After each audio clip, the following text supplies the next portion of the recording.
Hello. In this series we're going to be looking at how to create basic graphics in your web browser using HTML5 Canvas.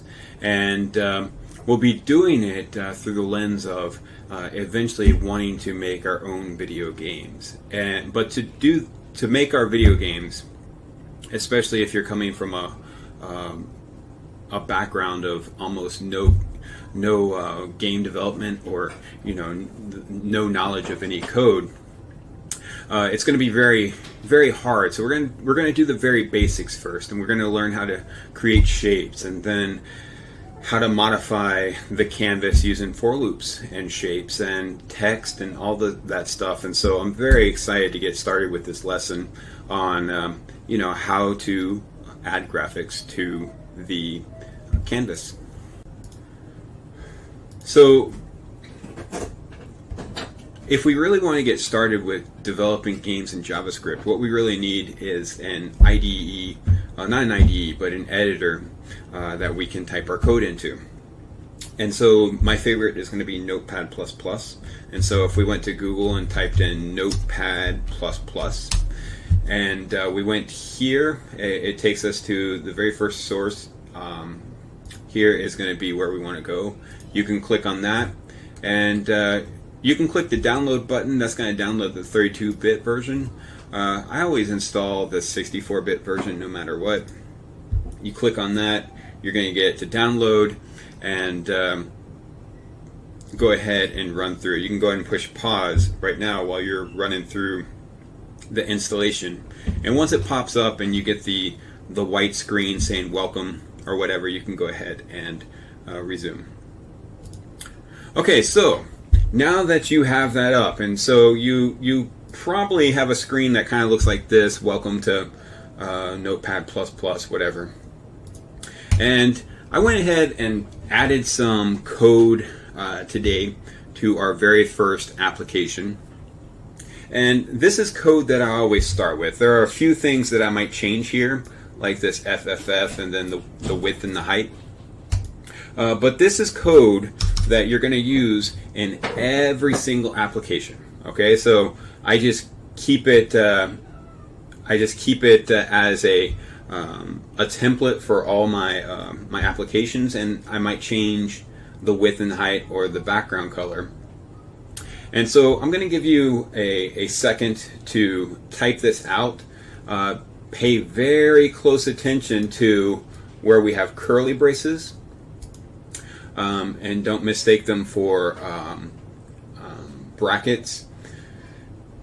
And something that my students always miss are the closing tags. So here, this is all HTML. Here we have the HTML style tag, and in HTML, we always have to have a closing tag for our opening tag. So we have an opening style tag, and down here we have a closing style tag. Here we have an opening header, and then here we have a closing header, and then here we have our open HTML, and down here we have our close HTML. So make sure you're doing that / there. It is super important. And then here we have our canvas, and this is what we'll be using to create all of our games and stuff like that. And so another thing that we have going on here is this script. Okay, and in this script, this is where all of our JavaScript is going to go. So we have these script tags right here, and then this is where our window is going to go. And so there are a few things that we want to do here to actually be able to draw to our canvas. And the first thing we need to do is reference our canvas. And so what we're going to do is we're going to say var canvas is equal to document.get element by ID, and then we're going to give it the name of our canvas. And here we called it my canvas. Okay, and so here we have a reference to our canvas, and we're getting the actual element of our HTML by saying get element by ID, and then our ID of our canvas is called my canvas, and that's why we have this here. Okay. And then here we want to get the context of our canvas. What are we going to be doing with our canvas? And we're going to be doing 2D stuff here. Okay. And so here we're going to say var ctx is equal to canvas dot get context, and then here we're going to say 2D and close it off. And I missed my quotation mark there. And so we have our first program. Now yours may not look like this, okay? Yours may be all black, all right? So in fact, I'll copy this over, and this is probably what you're looking at right now. You're freaking out saying, mine doesn't even look like his, what do I need to do? Okay, so now we have a complete application. It doesn't do anything, but I'm going to show you how to get the pretty markup here so that your variables are tagged and your elements are nice and tagged as well, or styled rather. So how do we do that? Well, I'm going to go here and I'm going to go to File, and I'm going to go down to Save As, and here there's right under the file name that we can add here, there's a Save As type, and we want to save it as a type hypertext markup language .html, .htm, and so forth and so on. And so we're going to use this .html tag, and so extension. And so here we're going to say tutorial.html. All right, and I'm going to hit save, and now I have all the styling that I need, so that I know that, hey, this is a script tag, and so forth and so on. Okay, and so now what do we need to do?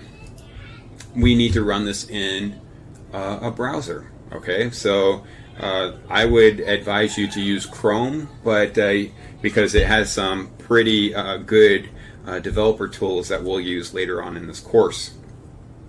But how are we going to get to Chrome from here? So hopefully you have Chrome installed, but maybe you have a Mac or Linux or whatever, and so use your favorite browser. You may not be able to follow exactly along with some of the stuff that I do, but since I will be primarily just using Chrome, but you will be able to follow along with all the coding. Okay, and so here we have what we're going to do is we're going to say modify shortcut delete command. Okay, and so I'm going to click on this, and I'm going to go to my main menu, and under main menu you see quite a bit of stuff. Okay, these are all little commands that we can do inside of our Notepad++. I'm most interested in number 5. Okay, open in default viewer. Okay, and so my default viewer is Chrome. Some of y'all may have never changed it, and it might still be Internet Explorer. You can change that if you like, but what we want to do is have a shortcut so that it will automatically open when we do that shortcut. So when we want to test our code, all we have to do is say Control-Shift-A, and it opens it up. Okay, and so what I'm going to do is I'm going to double click here on the shortcut, and basically to do this I just clicked a check mark on Control, I checked Shift, and then I made it A. Okay, now some of these may have mappings to other commands, and so Control-Shift-A did not, and so that's what I use, but Control-Shift-Z might have a mapping, so you have to be careful. You can make it your own, but I'm just going to use Control-Shift-A, and then I'm going to say close, and from here I'm going to do Control-Shift-A, and I get a blank screen. Now on my end, I don't know if I'm doing anything, if I did anything right. Okay, I get no feedback. Okay, so let's do something to see if we actually have a canvas there that is in fact 1200 by 600. All right, so right now we're saying the background of our canvas is white. Okay, so of course it's just blending into the white of the browser. So what I want to do is I want to make it somewhat grayer. So I'm going to say 777, just so we can test this out. Okay, and now we see that we do in fact have a gray canvas. Okay, and so that's pretty cool. You can keep it like that. I'm just going to go ahead and say FFF again, make it white. And we're going to get on to the next part of this. Okay, so if we're drawing graphics, the very first element that you'll want is a line. And so there are a few different things that you need to type out to create a line. And what we're going to do is go ctx dot begin path. And that's going to begin the path of the line. And then here we're going to say we're going to do our starting point. Okay, and so here we're going to say ctx.move to, and our starting point is going to be 0, 0. All right, and then we're going to say ctx.line to, and this is going to be our destination for the other end of the line, and we're going to say 300, 300. And then we're going to say ctx.stroke. All right, so I'm going to go ahead and save that. Now this is pretty important. Whenever you are trying to make anything run, what you want to do is do Control S, and that's going to save it up here. Okay, or you can go to File and Save, but you'll see the shortcut is Control S.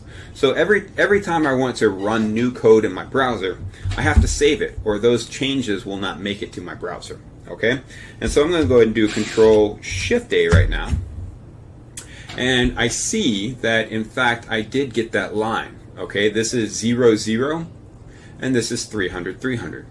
Now this is important to note. Whenever we're dealing with a, I'm going to change this back to what I had previously, so I'm just going to say AAA, make it a little grayish. Now you might be used to a coordinate system where, for instance, if this was our axis, our x and y axis, that this would be 0, 0, and as we move out, our x increases. Okay, so it still works the same like that in the canvas. However, as we move up, our y decreases. So if we have a 0y, we're actually in this top left hand corner. So this is 0, 0. And as we move down, our y increases. And as we move right, our left increases. So you need to think about things. And that's why we do this first activity, is that it's backward. It's somewhat backwards from what you know. Okay? And so, so we have 0, 0, and then we have 300, 300. Okay, that makes sense. This is halfway down the screen.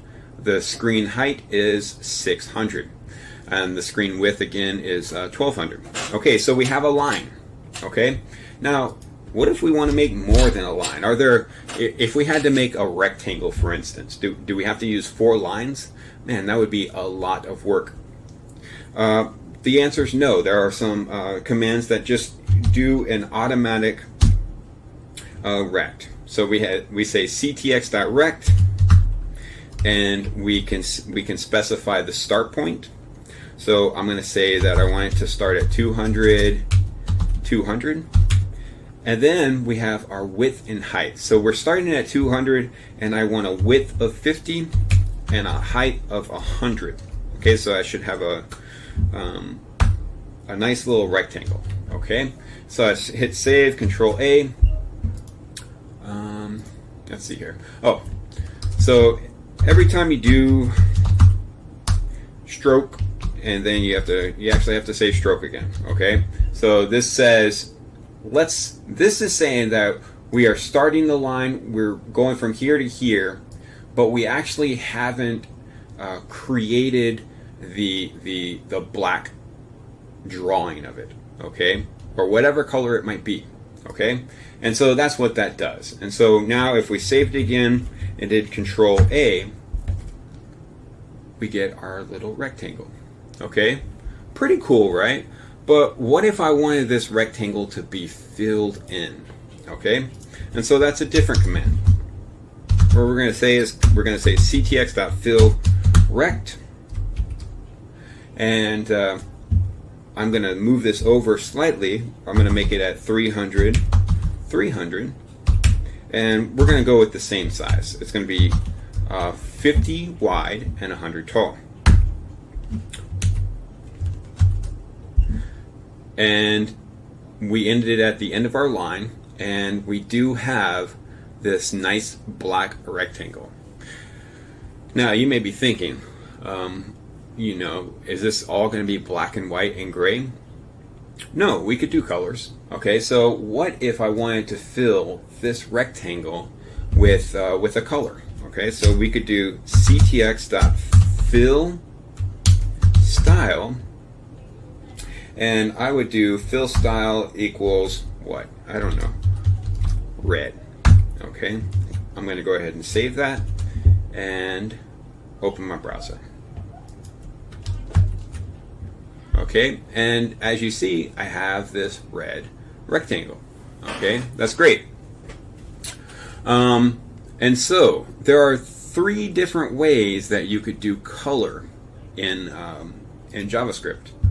Actually, there's more than that. Okay, so we could do this fill style where we specify some predefined color. So we could do red, blue, green, cyan, so forth. Okay, I think there's like 32 predefined colors, but we want to deal with a whole lot more colors than that when we're working. So in that case, we could actually do an RGB. So an RGB value, if we wanted red, so since it's RGB, red, green, blue, these are values between 0 and 255. So if I wanted a lot of red, I would say, well, I want 255 red, I want 0 green in my color, and I want 0 blue in my color.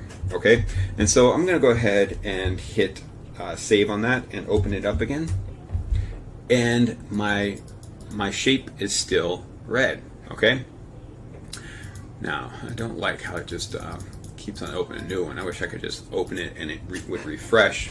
Maybe you know how to do that. If so, comment. So that's great. What if I wanted a red and blue? So I guess that would be purple. So 255 here. All right, that would be green.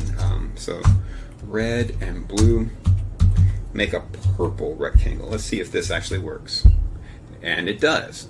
So we get this nice little purple. So RGB is definitely one way that you could go. You could also do hexadecimal colors. Okay, and so here, if I wanted red, these are 0 through F. Okay, just like we have up here in our background. This is a shortened hexadecimal, but up here, down here, we're going to use the extended hexadecimal, and so we're going to say FF 0000. Okay, so I want a full-on red. All right, and so I'm going to go ahead and save it, Control S, and I'm going to open it up again, and I get that full-on red. All right, so that's great. So there are lots of different ways that you can do color. If you're just doing a very quick prototype of something, you can use those predefined colors. But if you know exactly the color scheme that you're trying to go for in your game, then you might want to use your RGB or your hexadecimal. Okay, and so what we're going to do now is I'm just going to change this back to red, and so that's great. Now, what about these up here? We know that this fill style works with this fill command. So we did fill style red, and it fills this shape with that color, but it didn't work on our strokes. Okay, so what we want to do up here is I'm going to say ctx.stroke style, and I'm going to say green. Okay, and so I'm going to go ahead and open that, and it changed my lines to green. All lines. Now, this is an important note. Whenever you are changing a stroke style upstream from all the rest of your code, it applies to every stroke going down. Okay? Now, if I still wanted this rectangle to be black, I would then have to go down here and I would have to say ctx.stroke style equals black. And I'll open that up, and we see it's really hard to see here. So we see this green. It's kind of blended into the background, and we see this this gray here. Okay, and so that's how you would do that. Now let's look at this. We have that, and now we don't want to just draw rectangles and lines, although that would cover a lot of territory. What we want to do is create other cool things, like maybe we want to create a circle. Okay, so if we want to create a circle, we're going to do ctx.arc. Okay, and this arc, we have to actually use our begin path because we're just doing .arc, and there is no .fill arc, but we'll talk about that in just a second. So here we're going to say ctx.begin path. So whenever we start like an arc or a line, we want to start with a begin path. Okay, and so we say ctx.begin path, and we're going to do an arc. And so there are lots of parameters for an arc. In fact, there are more than I'm going to show you, but I'm just going to show you the basics. Okay, so the first is the center of our arc. Okay, the center of our circle. Let's say that I want the center of my circle to be 400, 200. All right. And now the next parameter is going to be the radius. So I want a radius of 100. And then the next thing that we're going to do is going to be the starting point, or the starting degree for our arc. And so if you can envision a circle right here, this line right here that would go halfway through the circle to the midpoint would be the 0 degree. And then we would go counterclockwise to 2 pi, okay? Or 2 times math.pi. And so that is in radians, okay? So here's 0 radians, and we go all the way around the circle for a 2 times math.pi. And so that's what we're going to do here. We're going to start at the start of the circle, and we're going to go to the end of the circle. So here we're going to say 2 times math.pi. And then here we're going to go ctx.stroke.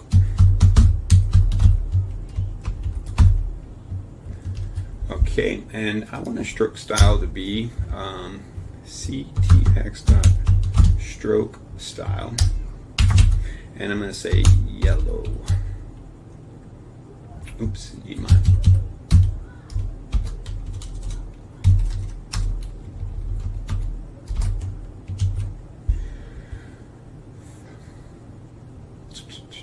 Okay, so save that, Shift A, and I get my circle. Okay, and it has the outline that I want. I want a yellow outline. Now let's try something. We're going to say ctx.fill,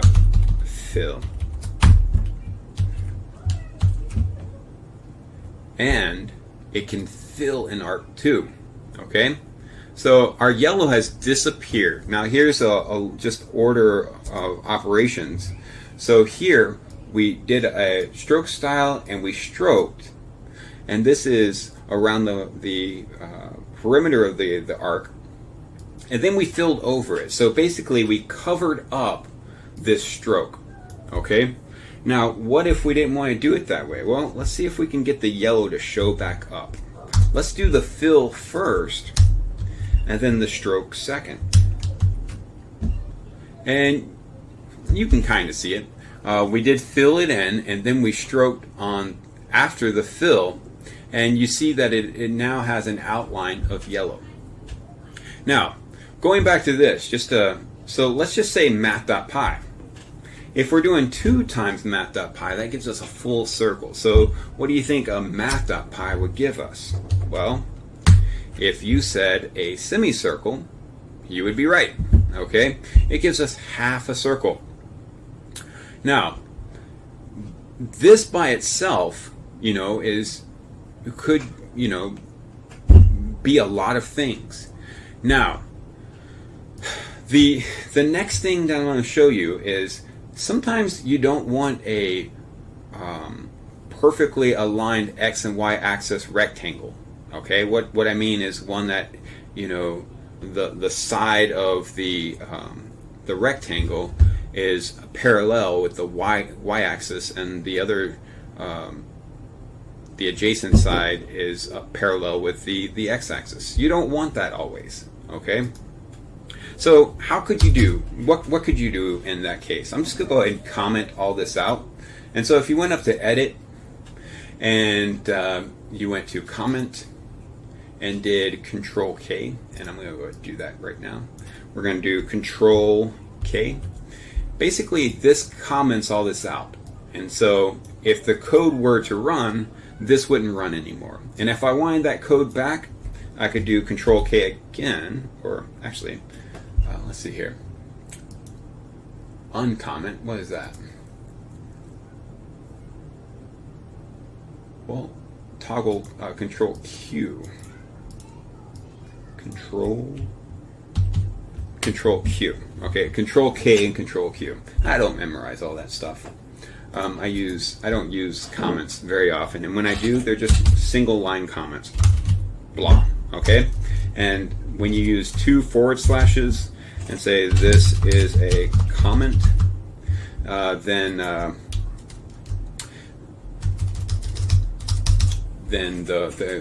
browser will not read this as a command. Okay. Okay, so what we're going to do here is I am going to do this, and I'm going to say Control Q. Okay. And what I want to do here is I want to change the orientation of a rectangle. Now I know I'm hitting you with a lot, but we're about to stop and we're about to do a little activity. Okay, so what we want to do here is we want to change the rotation of the canvas. And so when you're actually making a rectangle that is off tilt, what you're doing is you're rotating the canvas, and then you're drawing that shape onto the canvas that has been rotated. Okay, and so what we want to do is we want to say ctx.rotate, and we are going to rotate it how many degrees? Well, I want to rotate it 20 degrees, and so if I were rotating something 20 degrees, I would say 20 for my degrees times math.py divided by 180. Okay, and so this would rotate that canvas 20 degrees. And I'm going to draw a rectangle now. So I'm going to say ctx.fill rect, and I'm going to do it at 100, 100, and then it's going to be 50 wide, and we'll say 100 tall. Okay, I see I have an extra C there.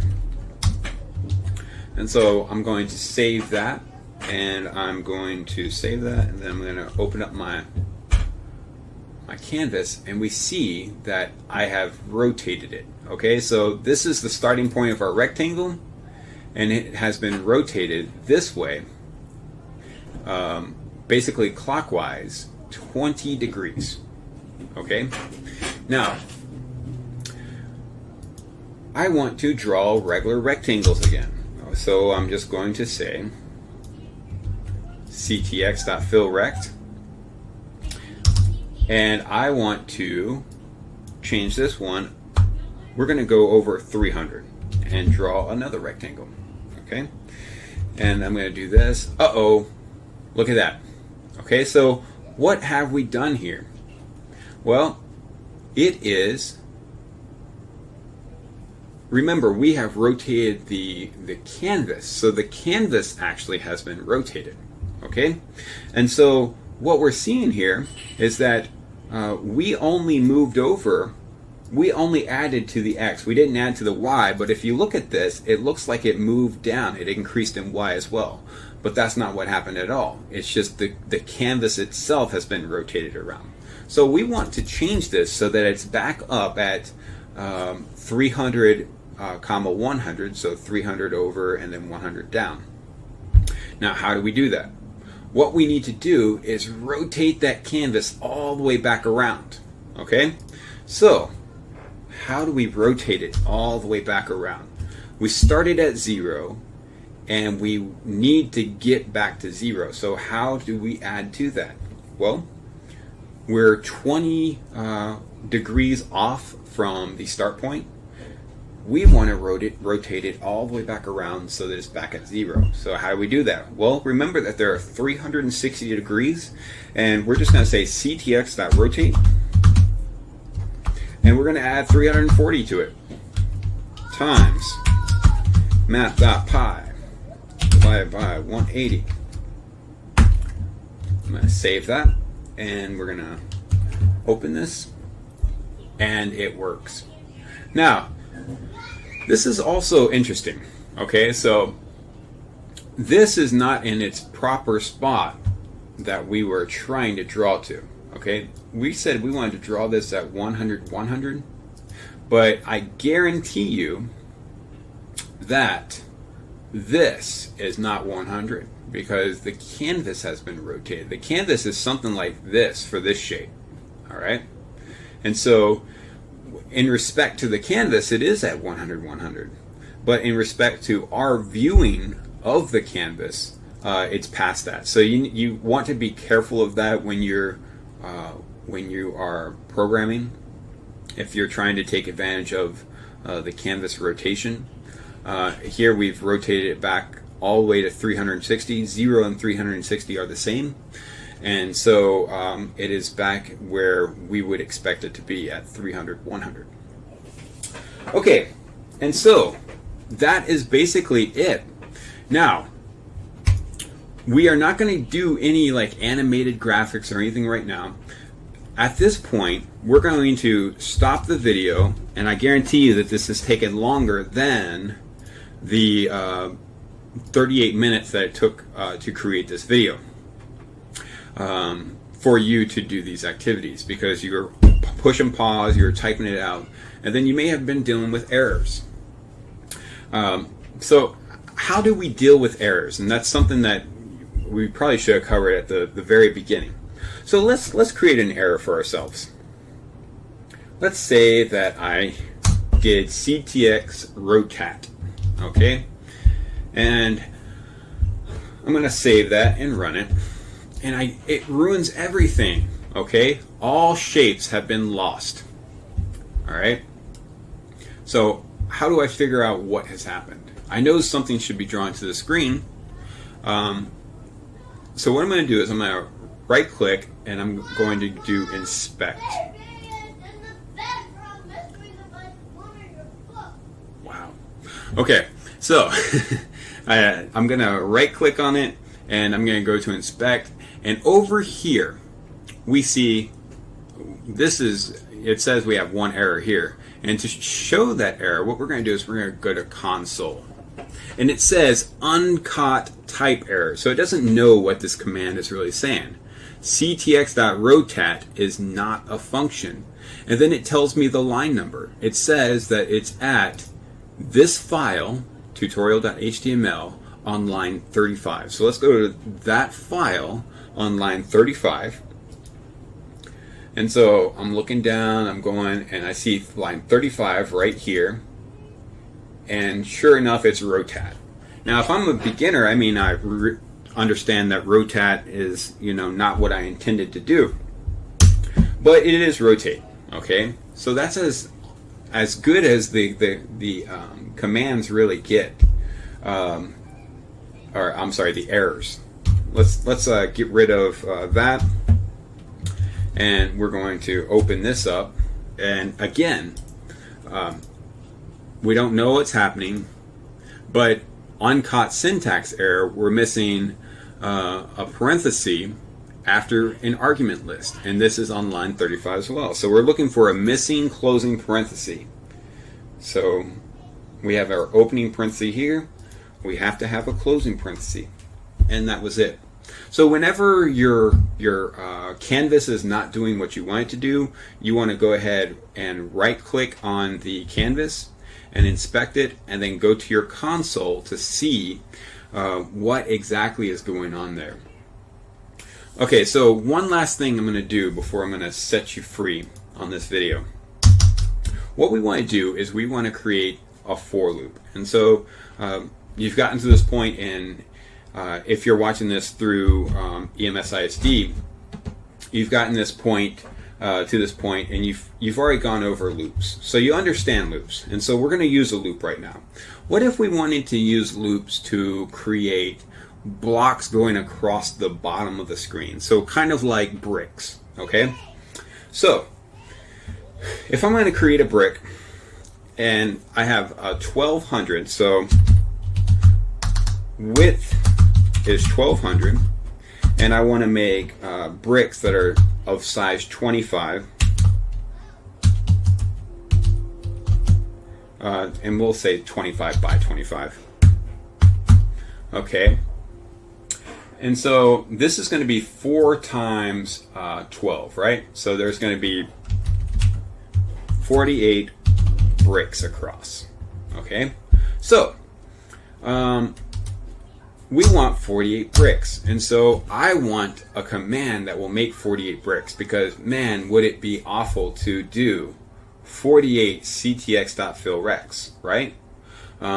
So this is the beauty of a loop. It does things that would be mind-numbing or impossible for the human to do in a human time scale. Okay, now we could easily do 48, but what if we wanted to do 1,000,000? You know, we could spend years of our life doing that.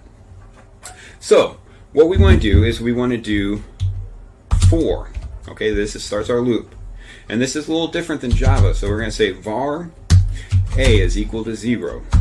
You may have been taught that you start with I, but I kind of keep my for loops separate in my head for JavaScript and Java, and I start all my JavaScript loops with A.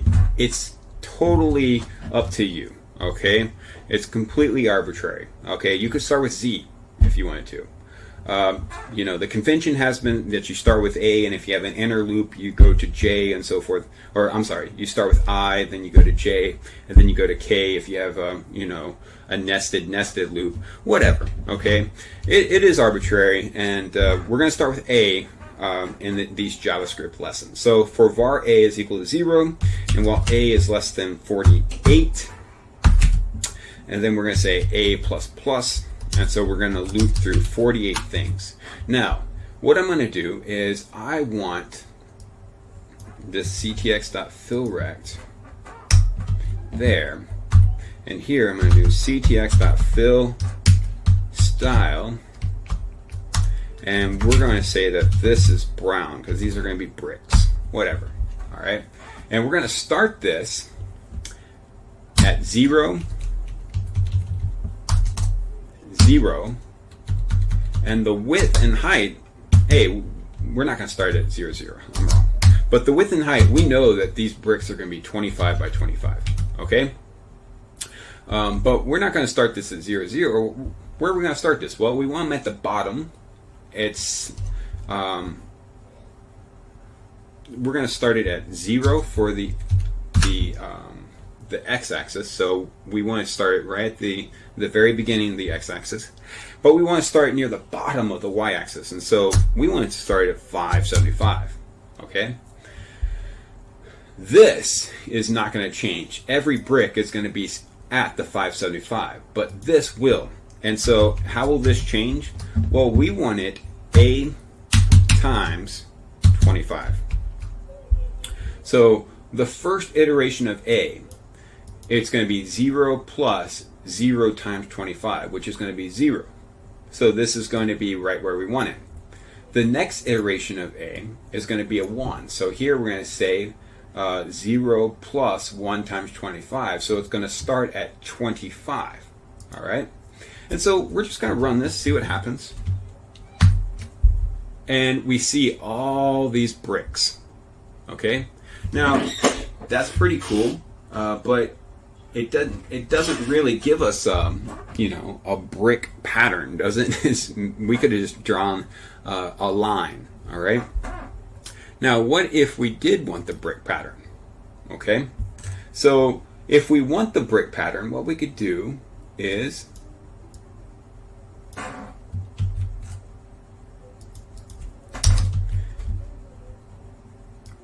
we could go ahead and draw the brick over it in black. Okay, so Control Q, and then this is all going to be the same. So copy that. That goes here. 575 here. It's going to be 25 and 25. And we want that black. And now let's check this out. And now we get a brick-like structure. So we drew the initial brick, which is red, but since they all bled together and created one long line, now we created a little separator for each brick. And so now it actually looks like we're dealing with separate items down here. And that was the whole idea of the for loop, was to create separate items instead of just like one long rectangle we could have drawn with one command. Okay, so we have reached the end of this particular tutorial, and this was basically the basics. And so what I want you to do is you're going to draw a scene of your house. And what you're going to do with this scene is you're going to draw a house with the shapes that we have learned. You're going to draw some plants, maybe some trees or flowers in the yard, and then you're going to draw some flying insects, okay, or maybe some birds, something flying in the air, maybe a dog, okay, not a dog flying, but maybe a dog, sitting in the yard. Okay, so you're going to do all of that, and what that's going to do is, first, it's going to make you hate doing all these things by by changing all these variables yourself. Okay.